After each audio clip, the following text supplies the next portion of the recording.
Vamos lá. Alguém chegou com uma queixa para você e na filosofia prática você Boa pergunta. elucidar. Vamos pensar numa queixa que é muito atual dos dias de hoje. Ansiedade. Boa. A ansiedade é algo natural. Então nós temos uma glândula no nosso cérebro, chamada amígdala cerebral, que libera uma alta dosagem de cortisol e adrenalina para o corpo quando nós estamos diante de uma potencial ameaça. Uhum. E a ansiedade, ela é boa quando nós estamos diante de uma potencial ameaça. Ela é circunstancial. Então eu vou fazer uma prova, fico ansiosa. Tenho um exame, fico ansiosa. Só que tem outros dois tipos de ansiedade, que é a ansiedade enquanto estilo de vida e a ansiedade enquanto transtorno. Uma boa ferramenta da filosofia prática para tratar a ansiedade, dicotomia do controle. Boa. Dos estoicos. Então os estoicos, eles recebem esse nome porque eles viviam nas ruas, próximos a um pórtico, que é a Estoá. Eu amo estoicismo, eu sou absolutamente estoica. É muito prático o estoicismo. Adoro.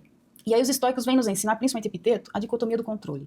Que é básica. Então vamos lá, vamos fazer uma aulinha bem básica pro nosso povo, porque nós traduz mesmo, que é bem mineiro. Ótimo. Aí eu cheguei aqui, doutora, eu tô super ansiosa, aí você vai me ensinar. Eu sou uma dona de casa, eu não fiz nem graduação. Eu sou uma dona de casa, você vai me ensinar a dicotomia do controle para me ajudar na minha ansiedade, sem ser teórica. Primeiramente, a gente precisa definir a angústia. Lacan dizia que a angústia é o único sentimento que não mente, né? Ele não mente. Então qual é a sua angústia, dona de casa? É isso, eu tô preocupada com as contas. Entendi. Tá, vamos pegar essa angústia e aplicar a dicotomia. A gente vai dividir essa angústia em duas partes. Numa parte, como se fosse duas listas. E é bom até a pessoa fazer por escrito. Ela pega um papel, divide no meio e faz duas listas. Dessa minha angústia, o que está no meu poder de ação e de controle? Eu coloco na lista do lado direito. O que está fora do meu poder de ação e de controle? Lista do lado esquerdo. E eu vou focar na lista do lado direito. Epiteto dizia assim, saiba distinguir entre o que você tem poder de ação e de controle e o que não tem. E foca no que você tem controle. Boa. Porque a verdadeira felicidade consiste em parar de se preocupar com aquilo que não está no meu controle. A verdadeira felicidade consiste em parar de se preocupar com aquilo que não está sob meu controle. Né? Porque o nosso cérebro, ele é um resolvedor de problemas. Para o nosso cérebro estar saudável, ele precisa estar resolvendo problemas. O tempo todo a gente está resolvendo problemas. E a nossa ansiedade surge, principalmente, quando a gente tenta resolver problemas que estão fora do meu poder de ação de controle. Então os estoicos dizem assim, saiba distinguir entre o que está no seu controle e o que não está. Foca no que está no seu controle. Se está fora do meu controle, está fora da minha cabeça.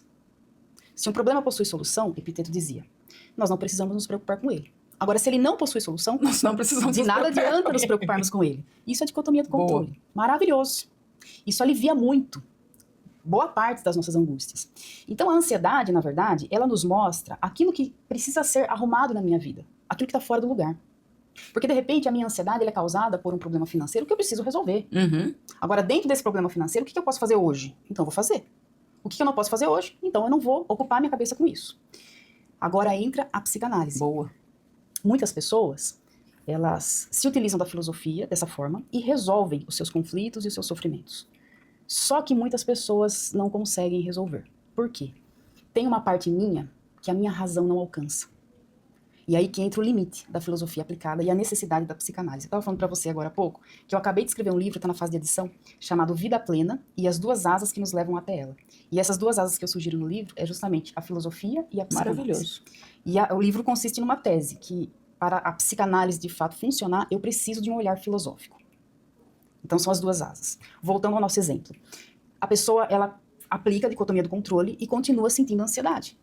E ela diz assim, ó, tá tudo bem na minha vida, tá tudo organizado, tá tudo ok, eu não tô com problema financeiro, eu não tô com problema em relacionamento, tá tudo bem, mas mesmo assim eu continuo tendo crise de ansiedade no meio da noite. Mesmo assim eu tenho crises fortíssimas no mercado, de repente. Da onde vem a minha ansiedade? Quando a minha razão, ela não encontra nenhum motivo para aquilo que eu estou sentindo, provavelmente o que eu tô sentindo tem raiz no meu inconsciente, que é onde a minha razão não alcança. Que aí entra a psicanálise. Exatamente. É como você tratar uma árvore doente, tirando as folhas secas e as frutas estragadas. Se a doença está na raiz, boa, é a raiz que eu preciso tratar. Só que a raiz está abaixo da superfície da terra, eu não enxergo. E assim são as raízes e as causas dos nossos transtornos, dos nossos sintomas. Lacan dizia, né, que o sintoma ele não é para ser aliviado. O sintoma é para ser decifrado. Ouvido. Porque o meu sintoma está dizendo que eu preciso olhar para algo que está no meu inconsciente. E quando a gente fala de ansiedade, Andréia, nós estamos falando de um sistema de luta e fuga, que é ativado, o sistema nervoso simpático. Esse sistema de luta e fuga, quando ativado, a amígdala cerebral, ela dispara uma alta dosagem de cortisol e adrenalina no corpo, preparando esse corpo para entrar em luta e fuga dessa potencial ameaça. E o antídoto da ansiedade não é a calma, é a segurança. Por quê? É o sistema de luta e fuga. O antídoto desse sistema de luta e fuga é a segurança. É eu me sentir segura. Aí a pessoa diz assim, mas eu estou me sentindo segura. Não tem nenhum indício de insegurança na minha vida. Da onde vem essa ativação involuntária, inconsciente, dessa luta e fuga? Provavelmente vem lá da infância. Eu tenho um amigo, ele sofre muito de ansiedade desde a infância. E ele toma remédios fortíssimos, gasta muito dinheiro com isso, né? E tem muitas crises de ansiedade, principalmente à noite. E uma vez eu estava conversando com ele, e eu falei assim, desde quando que você sofre, assim, com esse transtorno de ansiedade? Ele falou, desde criança, desde a minha infância. Aí eu perguntei pra ele, quando foi a primeira vez que você teve uma crise de ansiedade? Ele falou, olha, a primeira vez, eu era muito pequeno, e ele conta que ele foi criado por uma mãe solo, não que isso tenha algum problema, mas era uma mãe solo disfuncional. E isso compõe uma história. Era uma mãe que não exercia bem a função de mãe, porque era uma mãe narcisista, totalmente negligente, enfim. E ele contou que ele foi num bar, a mãe dele levou ele muito pequenininho, e ele estava sentado no bar, desenhando com um outro amiguinho. E no bar, de repente, começou a ter uma briga. Os homens começaram a brigar, uma gritaria, uma agressão, uma violência, e ele, sem entender o que estava acontecendo, ele teve uma crise de ansiedade, criança. Ele teve que ser socorrido naquele momento. Depois que ele se acalmou, ele falou que algo chamou a atenção dele, que quando tudo estava acontecendo, ele estava desesperado, ele olhou para o amiguinho dele, e o amiguinho estava desenhando, continuou a desenhar no chão. Aí quando tudo passou, ele perguntou para o amiguinho dele, falou assim, viu, quando estava acontecendo aquela briga, você não ficou com medo? Aí o amiguinho dele deu a seguinte resposta, não, meu pai tá aqui. Porque o antídoto da ansiedade é a segurança. É a segurança. Aí ele disse, aí eu percebi que o meu amiguinho tinha algo que eu não tinha, pai. Entendamos pai aqui como uma função pai. Sim, a função paterna, que muitas vezes é a mãe que exerce. E no caso dele não tinha. E por que o sistema de luta e fuga dele foi ativado naquele momento? Porque ele não se sentiu amparado dentro daquilo que Dona de Winnicott chama de ambiente facilitador. Ele não se sentiu seguro. E aí o sistema de luta e fuga foi ativado precocemente, gerando uma sequela para a vida toda. Eu falo que travou a manivela. Exatamente.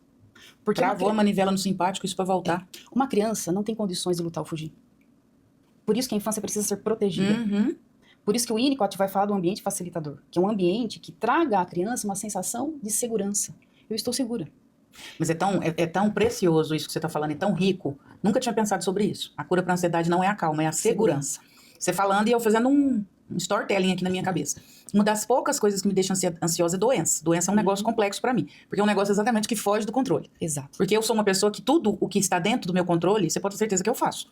Eu vou na médica, tem que fazer isso. Pode ficar tranquilo, doutor, eu vou fazer. Aquilo que está dentro do meu controle, eu faço. E doença é uma coisa que foge do controle. Eu tô com um terçol no olho e já há alguns dias isso está se arrastando e não melhora. Aí você falando, eu fiquei pensando. Por que hoje eu fiquei um pouco ansiosa com isso? Porque eu não tenho segurança. Podia ser o pior terçol do mundo. Se ela dissesse assim, você vai pingar esse remédio, vai demorar uns 10 dias, vai doer muito, mas certeza vai sarar e não complica. Eu não teria ficado ansiosa. Você falando, eu fui construindo na minha cabeça. Mas como ela não me deu essa segurança, e o outro médico falou, olha, o olho é um negócio complexo, porque tá muito perto do cérebro, pode evoluir pra alguma coisa no SNC. Isso me deixou muito insegura e isso me deixou ansiosa. Você falou e pra mim, colou assim. Falei, realmente, o que tá me deixando ansiosa nessa situação? A insegurança. Se eu tivesse segurança, a dor eu estaria suportando, todas as outras coisas eu estaria suportando. Mas a insegurança, realmente, você matou. Pra mim, você deu uma resposta sobre a ansiedade que eu nunca tinha pensado. E essa ansiedade que você sentiu, Andréia, é uma ansiedade circunstancial. Ela é ok. Existe uma circunstância. Só que tem muita gente que sofre de ansiedade generalizada. Não tem circunstância. E a pessoa tem todos os sintomas como se ela estivesse diante de um leão. Da onde vem? O que aciona esse sistema de luta e fuga dentro da pessoa? Lá atrás. Vem de lá de trás. Porque a infância, você falou essa frase, a infância é uma terra que a gente pisa a vida toda. A vida toda. O que acontece na infância não fica na infância, fica pra sempre dentro da gente. E é engraçado que com essa fala sua, a gente responde por que o Brasil é o país mais ansioso do mundo. Exatamente. Segundo o OMS, o Brasil é o país mais ansioso do mundo. Se a ansiedade tem a ver com segurança, a gente vive uma insegurança constante. Financeira, política, econômica. Você sai na rua, você não sabe se você volta, vivo. Seu filho sai na rua, você não sabe. Matou. E a ansiedade, ela retira o brilho da vida. A pessoa que sofre de ansiedade generalizada, ela pode estar no melhor lugar do mundo, num resort, com as pessoas que ela ama. Ela vai estar nervosa, vai estar arrumando encrenca, vai estar brigando, porque está com o cortisol lá em cima. Porque o sistema simpático está ativo. E aí a pessoa ela não encontra um motivo. Eu tô bem, eu tô no resort, eu tô com minha família, e tô ansiosa. Da onde vem? Vem lá da infância. Vem dessa parte nossa que a gente chama de criança interior. Que eu acho lindo, eu ouvi você falando em algumas perspectivas, queria te ouvir sobre isso. Criança interior é um termo que nós nos utilizamos, prático,